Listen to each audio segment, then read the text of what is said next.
नमस्कार, मैं नीरज कुमार। आप देख रहे हैं बिहार एक नई सोच। अभी जो है मैं एक संत के पास हूँ और उनसे हम समझेंगे। देश में तो धर्म के नाम पर एक राजनीति हो रहा है, लेकिन मैं संत से समझेंगे कि ये धर्म क्या है। इस धर्म के बारे में समझेंगे, बौद्ध धर्म के बारे में समझेंगे और सारे मैं सवाल करूँगा। तो पहला जो है कि ये धर्म क्या है, मैं इस धर्म को समझना चाहते हैं।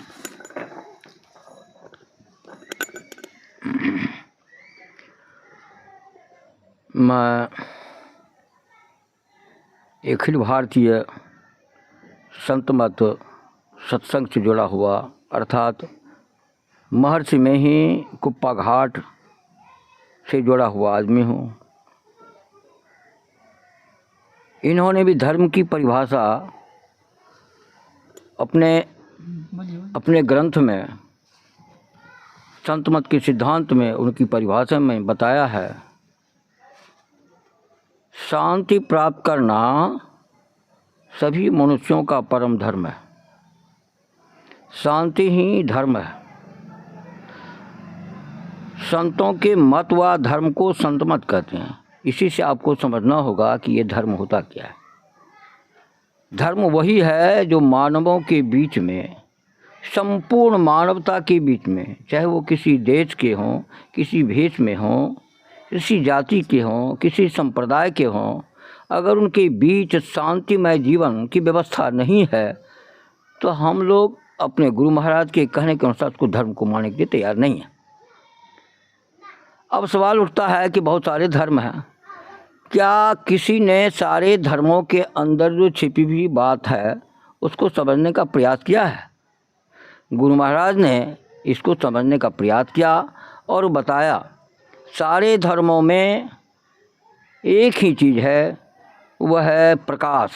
लोग प्रकाश का अर्थ लगाते हैं सूर्य का प्रकाश या बिजली का प्रकाश या कोई प्रकाश, अर्थात कोई प्रकाश है, उस प्रकाश में वह संसार की चीज़ को देखता है।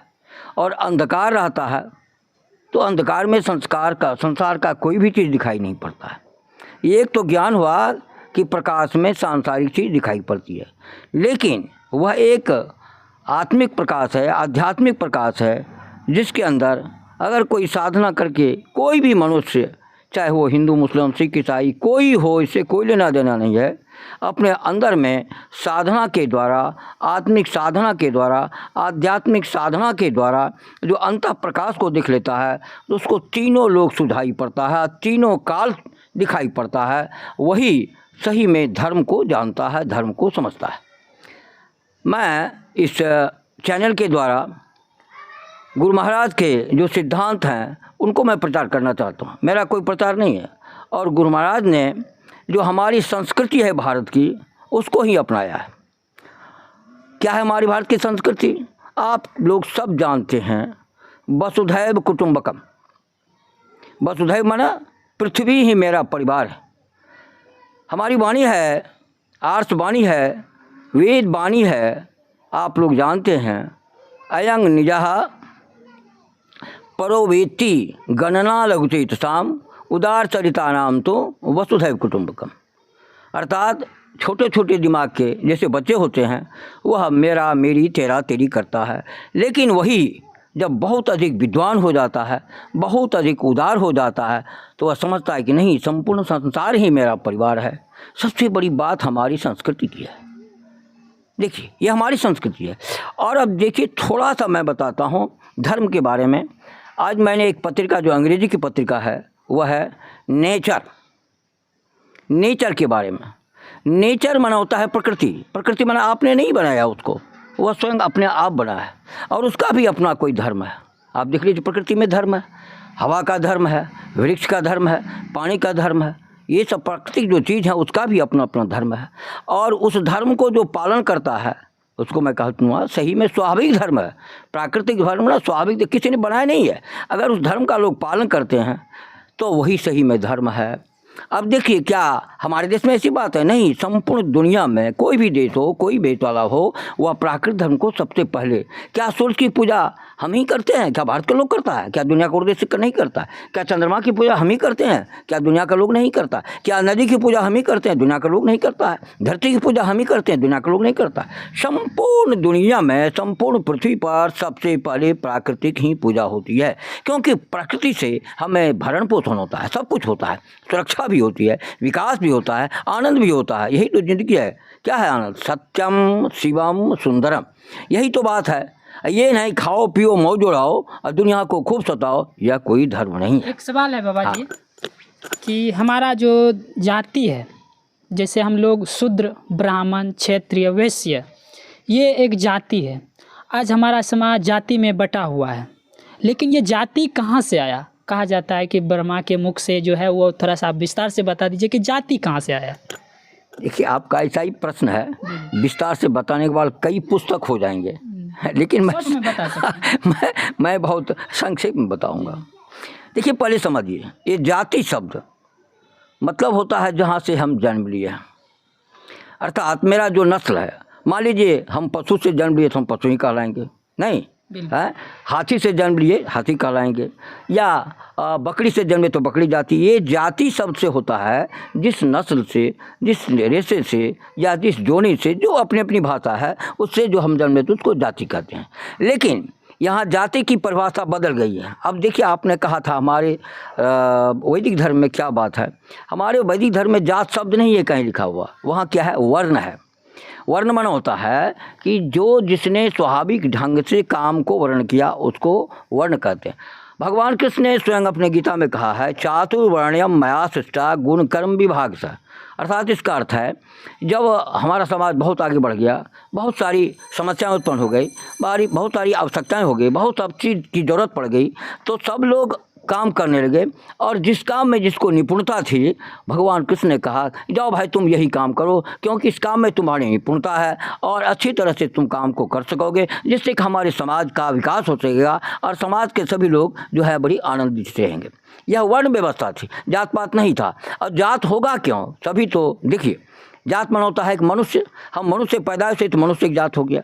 अब मनुष्य में किसी का नाम रख दिया, किसी भाषा में एक आदम, तो हम लोग आदम के आदमी कहलाते हैं। मनु के पुत्र हैं तो मानव, तो भाषा है। लेकिन वास्तविकता ये है, हम लोग सृष्टि में चाहे वो कोई नाम से, ब्रह्मा कोई के, कोई आदम, कोई ईसा के, कोई मूसा के, ये सब तो भाषा की बात है। लेकिन वास्तविकता यही है, कहीं भी किसी धर्म में यही लिखा हुआ है कि हम एक व्यक्ति के ही संतान हैं, चाहे वो कोई से स्तूपा के है, कोई आदम हवा के है।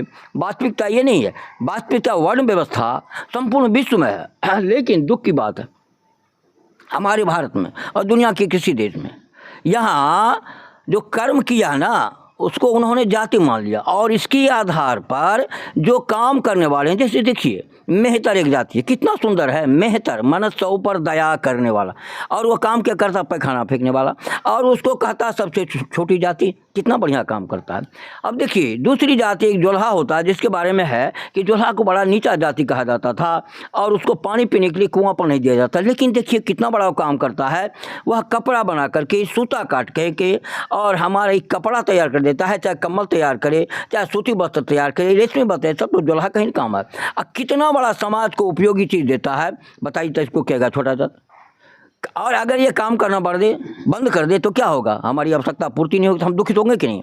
हम दुखित तब होते हैं जबकि हमारी आवश्यकता की पूर्ति नहीं होती है, और ये आवश्यकता की पूर्ति करने वाले जो जात हैं उसको छोटा कहा जाता है। ये कितनी गलत बात है। इसी तरह से डोम है, चमार है। अब देखिए चमार कितना बढ़िया काम, मरे हुए गाय भैंस जो कुछ हो उसको खाल करके उसको सुंदर सुंदर सामान बना करके सबको क्या करता देता है, उसका सदुपयोग होता है। हम सुखी संपन्न होते हैं बड़े आराम से। अब जूता नहीं होता, आप सोचिए कितना आपको तकलीफ होता। अब ये सब जातियाँ जो है अच्छा कर्म करती है, और इन लोगों को क्या व्यवस्था है हमारी, इसको छोटा जात कहते हैं। और ये वर्ण व्यवस्था होनी चाहिए क्या? जैसे अभी देखिए, अभी चमार जो है पंडित बना हुआ है। हमारे भीमराव अम्बेडकर क्या थे? हारिज, हाँ, चमार हारिज जिसको कहते हैं, डोम कहते हैं। और वह पढ़ कर के, इंग्लैंड से पढ़कर इतना बड़ा विद्वान हुआ, कहते हैं सैकड़ों भाषा के भी जानकार थे। और भारत का संविधान जब बनने लगा उससे बढ़कर कोई विद्वान नहीं निकला, और उन्होंने इस भार को अपनाया और करीब 2.5 वर्ष में संपूर्ण विश्व का एक नमूना बना दिया। और भारत का संविधान ऐसा है, विश्व में उसकी कोई तुलना नहीं है। किसने बनाया? एक छोटी जाति छोटी जाति ने। इसका मतलब कोई जाति नहीं होती है, यह क्या है, कर्म है। कर्म किया, पढ़ा लिखा, इंग्लैंड में जा करके पढ़ा, कई विश्वविद्यालय में पढ़ा, कहाँ कहाँ PhD किया, डिलीट किया, फॉर्सेस किया, पढ़ कर बना, फिर जाति कहाँ होती है। मैं तो समझता हूँ जाति बिल्कुल झूठी बात है। हाँ, वर्ण व्यवस्था तो स्वाभाविक है, जो जिस कर्म को करेगा। हम ही को देखिए, हम संस्कृत के डबल आचार्य हैं, संस्कृत के डबल आचार्य हैं, हम शिक्षक के पद से नियुक्त क्या हुए हैं, सेवानिवृत्त हुए हैं। तो हम जाति से कोई ब्राह्मण नहीं थे, हमने पढ़ा लिखा और पढ़ लिख करके हुआ। और उसी तरह से हमारे यहाँ अभी भी है, वर्ण व्यवस्था सत्य है, जो जो कर्म करेगा उसको वैसा वैसा फल मिलेगा। और हमारे रामायण में भी लिखा हुआ है, जो 10 करहीं सो 10 फल चाखा, अर्थात तुम विद्या का काम करो तो विद्वान बनोगे, और तुम नीचा काम तो नीचा बनोगे। अगर कोई ब्राह्मण अपने को कहता है, लेकिन ब्राह्मण में कहीं नहीं, शास्त्र में कहीं लिखा हुआ, न जात्या न जटाभि न तापसा भवति ब्रह्मणः यस्मिन् सत्यम च धर्म स्वस्तुति स्वच ब्रह्मण। ये हमारे वेद वाणी है। सर लेकिन एक सवाल है, एक सवाल जो है रामायण की बात के सर, तो हम लोग उतना रामायण का जानकार भी नहीं है सर, लेकिन बहुत जो है बिहार में शिक्षा मंत्री जो है चंद्रशेखर जी, एक ढोल गवार शूद्र पशु नारी जो सकल है ताड़ना के अधिकारी, इसका मतलब समझा दीजिए। काहे कि बिहार में बहुत बवाल हुआ है इन चीज़ों को लेकर। प्यारे बच्चों, बहुत भारी प्रश्न कर दिया तुमने।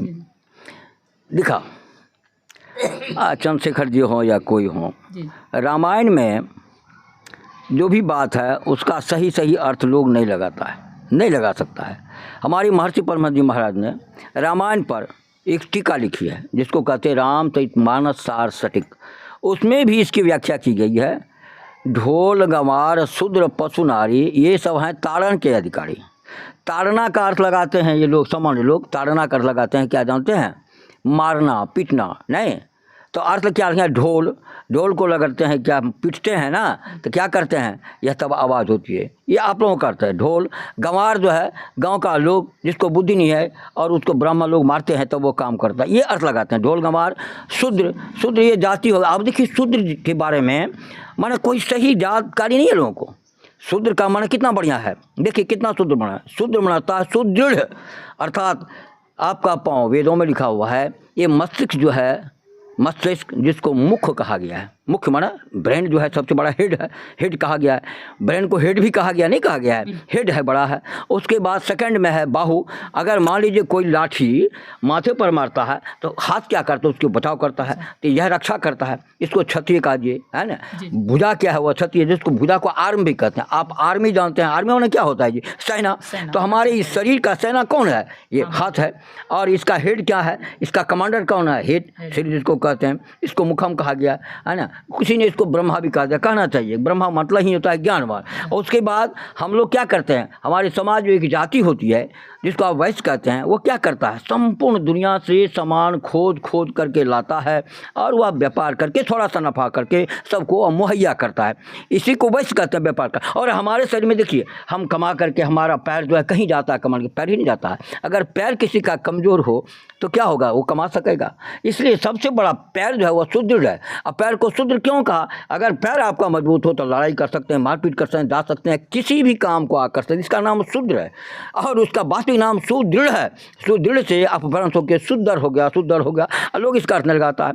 तो आप लोग समझ गए वैश्य किसको कहते हैं। वैश्य का मन होता है सबसे बड़ा वैश्य जो है हमारे शरीर में पेट है। हम कुछ भी खाते हैं वह पच करके खून बनाता है, संपूर्ण शरीर को जाता है। उसी तरह से व्यापारी देखिए तो संपूर्ण विश्व का व्यापारी कहीं से कहीं जाता है, सामान लेकर जाता है। ये उसी तरह से हमारे शरीर क्या है, संसार के समान है। और हमारा शरीर जो है इसके अंदर में पेट वैश्य का काम करता है और उसको केक वह खराब काम करता है। बताइए कितना काम है। इस पेट के अंदर क्या है, पैखाना भी है, पेशाब है, सब जाता है, निकास प्रकाश सब कुछ है। और सृष्टि भी होती है, सृष्टि भी इसी शरीर से होती है। पेट के द्वारा अन्न नहीं खाएंगे सृष्टि होगी, बाल बच्चा पैदा होगा। कितना बढ़िया अर्थ है। लेकिन इसका अब लोग कहा जाए कि शूद्र को मारना चाहिए। और अब देखिए क्या अर्थ है उसका, ढोल गमार शूद्र पशु नारी, ये ताड़न, ये आपको ताड़ देगा, माने आपको मोक्ष दिला देगा, सारे दुखों से दूर कर देगा। देखिए सारे दुखों से दूर करता ही नहीं, सारी समस्या इसके पास है। ये सब ताड़न के अधिकारी हैं, अर्थात ये सबको ताड़ देगा, अर्थात दुख से आपको निकाल देगा। इसी को कहते हैं ताड़न के अधिकार।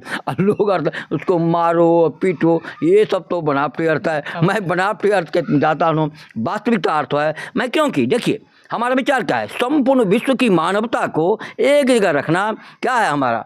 प्रेम, सौहार्द, सद्भावना, सहायता। अब ये बड़ी बात है।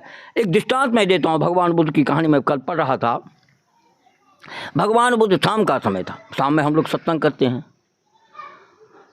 एक आदमी की खबर हुआ कि एक आदमी को पेट चल्ली हो गया। पेट चल्ली समझते हैं ना? पेट चल्ली हो गया है सवेरे से, वह पैखाना पर ही पड़ा हुआ है। भगवान बुद्ध उठ करके गए, ध्यान करना था उनको, उन्होंने ध्यान नहीं किया। कल चलिए उसकी सेवा करो, पहले देखें। देखते हैं सही में, कहा कोई नहीं आया तुमको तुम्हारी सेवा करने के लिए? तो नहीं, कोई नहीं आया। हम सवेरे से, क्योंकि मैंने किसी को कहा भी नहीं।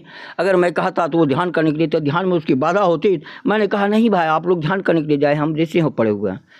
भगवान बुद्ध अपने से गए, अपने कमंडल में पानी लाए और पानी ले करके तब साफ करने, तब इन लोगों को चटिया को लगा। देखिए भगवान बुद्ध कितने अच्छे हैं, जो कि अपने से पानी ला करके जो रोगी है उसकी क्या कर रहे हैं, वो उसकी सेवा कर रहे हैं। इसलिए, और रामायण में भी यही बात है, सेवा सरिस धर्म नहीं भाई।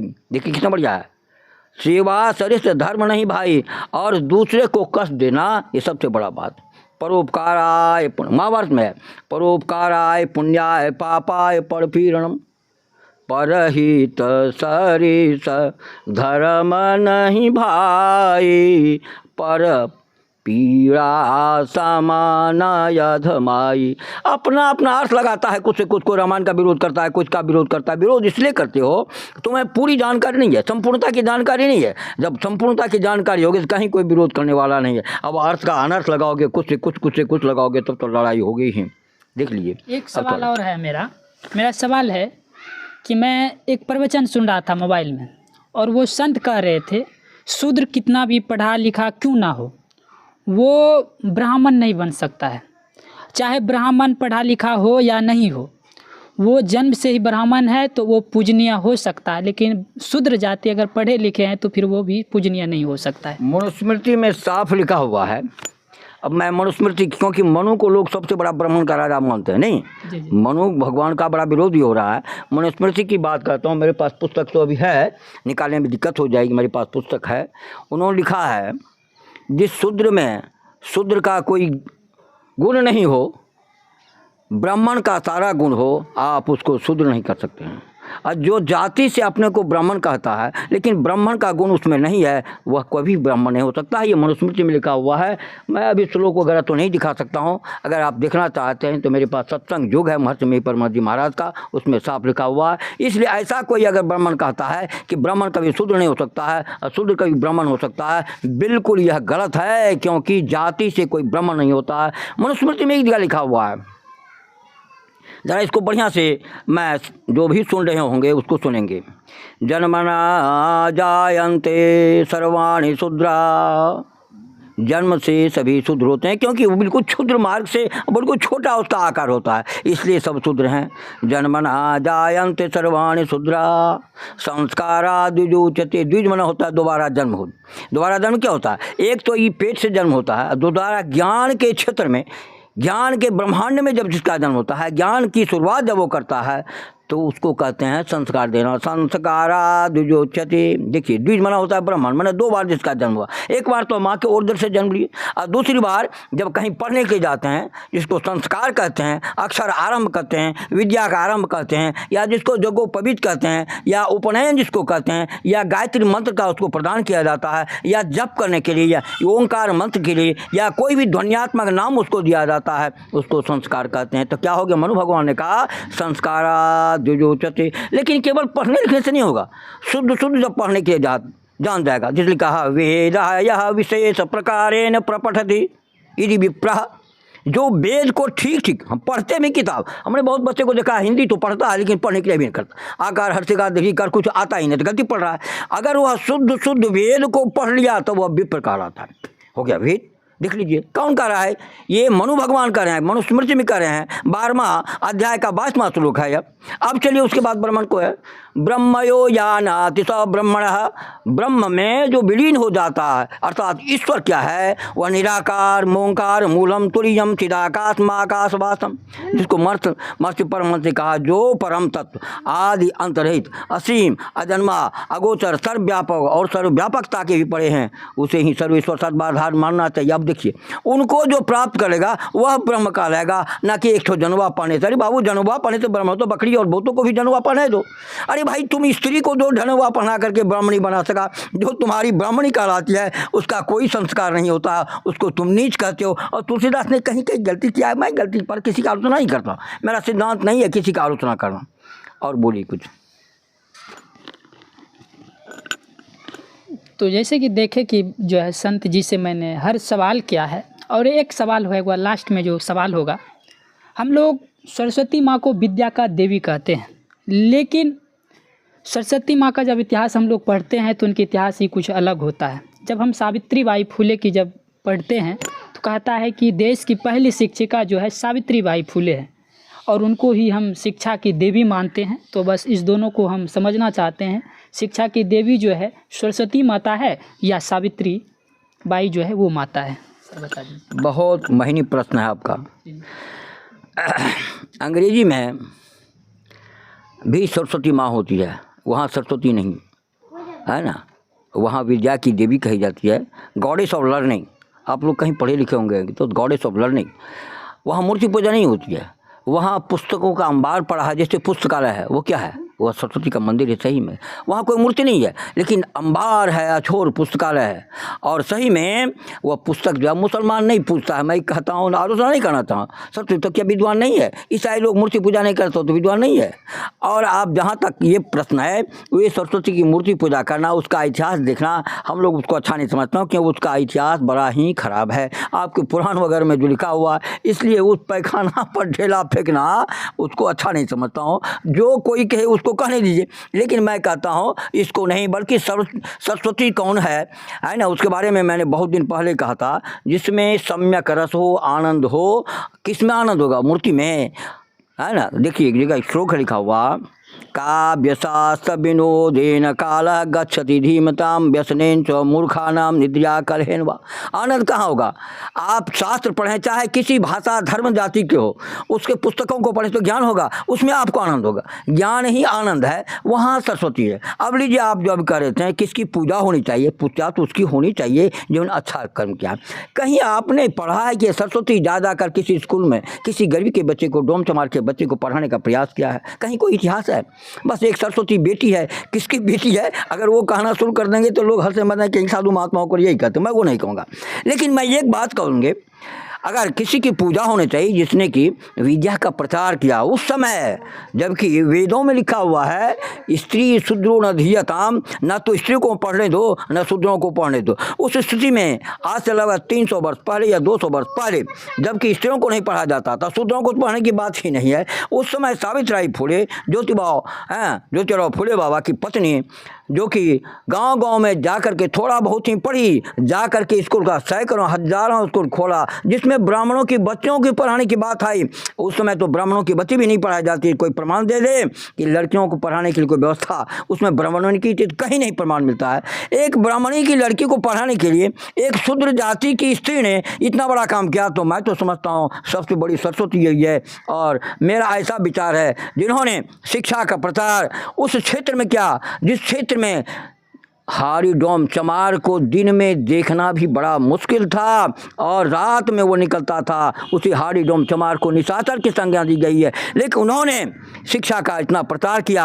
आज जो भारत में शिक्षा की बात कर रहे हैं, जरा बताइए, इतने बड़े राजा महाराजा हुए 1192 का बाद से राजपूत वगैरह से कहाँ कहाँ प्राइमरी स्कूल खोला उसने, कहाँ कहाँ कॉलेज खोला। आज सावित्री बुदाई के द्वारा, उनके नाम के द्वारा हजारों स्कूल और कॉलेज यूनिवर्सिटी है, तो सबसे बड़ी तो वही सरस्वती होनी चाहिए। घर घर में सावित्रीबाई फूलो जो सरस्वती सही में है, प्रकट सरस्वती है, ये मनुष्य के रूप में अवतरी, किसी ब्रह्मा और विष्णु की बेटी नहीं है। उन्होंने ज्ञान का प्रचार किया है, तो मेरे समय में मुझे साथ समझता हूँ उस देवी देवता से लोगों को निकल जाना चाहिए। क्योंकि देवी देवता मतलब के बाबा जाएगा, पूजा करेगा, वो पिता है नशा, और 500 का 1000 टका लेकर के अपना पॉकेट मार के चला जाएगा। बोलिए प्रेम से श्री सदगुरु महाराज की जय। तो चलिए देखिए कि जो है यहाँ जो है हम संत से बात किया, हर मुद्दे पर हम लोगों ने बात किया। महाराज का फोटो है रे। और मैं जो है जो सवाल थे मेरे मन में वो सारे सवालों का मैं जवाब पा चुका हूँ। जो होगा फिर अगला वीडियो होगा, फिर मैं कभी संत जी से मिलेंगे तो फिर जो मैं सवाल होगा तो तैयार करके लाएंगे। अगर आप लोगों का भी कोई सवाल है तो आप कमेंट कर दीजिए, अगला वीडियो जो होगा आपकी सवाल के साथ ये वीडियो होंगे। जय हिंद, जय भारत।